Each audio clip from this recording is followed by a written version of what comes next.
यानंतर बघूया पुढली एक ब्रेकिंग बातमी। कॅप्टन भोंदू खरातच्या ओशनोलॉजीला शास्त्रीय आधार असल्याची मुक्ताफळं पद्मश्री पोपटराव पवारांनी उधळलेली आहेत। पोपटराव पवारांचा एक जुना व्हिडिओ व्हायरल झालाय। पोपटराव पवारांकडून अंधश्रद्धेला खतपाणी घातलं जात असल्याची चर्चा सुरू झाली आहे।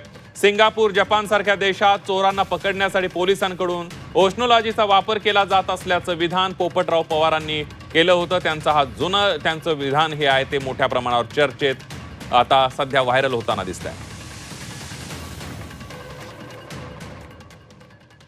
सिंगापूरमध्ये सुद्धा सरांचं जे ओशनोलॉजी आहे ही पोलीस डिपार्टमेंट वापरतात। अख्ख्या युरोपमध्ये चोर पकडायला ही यंत्रणा वापरली जाते।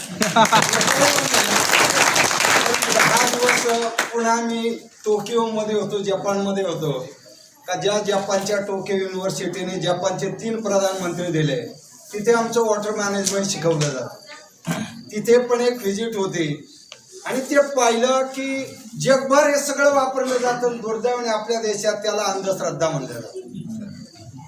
आणि मग गेली 2 वर्ष आपण पाहिलं की सरांना काही खरं म्हणजे आमच्या भगिनी कल्पनाताईंना आणि त्यांच्या कुटुंबाला खूप खूप धन्यवाद यासाठी आहेत की त्यांनी गेली 2 वर्ष सरांना जो मध्ये एक अपघात झाला होता त्याची पूर्वकल्पना अगोदरच होती की तो दिवस ते टायमिंग। यावर पोपटराव पवार यांनी स्पष्टीकरण दिलेलं आहे आणि या संदर्भात त्यांच्याशी बातचीत केली आमचे प्रतिनिधी लैलेश बारगजे यांनी। आहेत पोपटराव पवार साहेब, आपले आणि कॅप्टन खरात यांचे संबंध असल्याचं कुठंतरी चर्चा होतीये आणि तसं माध्यमात देखील पाहायला मिळत आहे। काय आपले नेमके कशा प्रकारचे संबंध आहेत? सगळे ग्रामस्थ एकत्र बसून आम्ही निर्णय घेतला की आपण जी जुनी मंदिरं आहेत त्याचा जीर्णोद्धार करू। 15 महाराज मंडळी या कार्यक्रमासाठी, त्यात मंदिर आणि ते कारागीर पहिले तिथे काम करत होते, त्यामुळे ते त्या कार्यक्रमाला आम्ही निमंत्रण दिलेलं होतं। त्यामुळं ते कार्यक्रम तिथे संबंध आला आणि त्यानंतर दुसऱ्यांदा आमचा कुठून तरी दौरा करून ते नगरहून जाताना फोन झाला आणि ते मला वाटतं 17 का 18 गावात आले होते।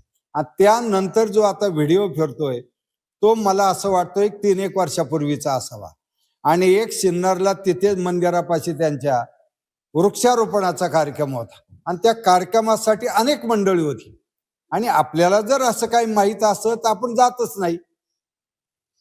आणि कुठेही गेलो कार्यक्रमाला बोलवलं तर जे बोलवतात त्यांच्याविषयी काही वाईट माहिती नसतं, ऐकिवात नसतं, त्यामुळे आपण वाईट बोलत नाही। त्यामुळं त्या भावनेच्या याच्यात बोलताना जे बोलून गेलो तेच आता व्हायरल झालेलं आहे।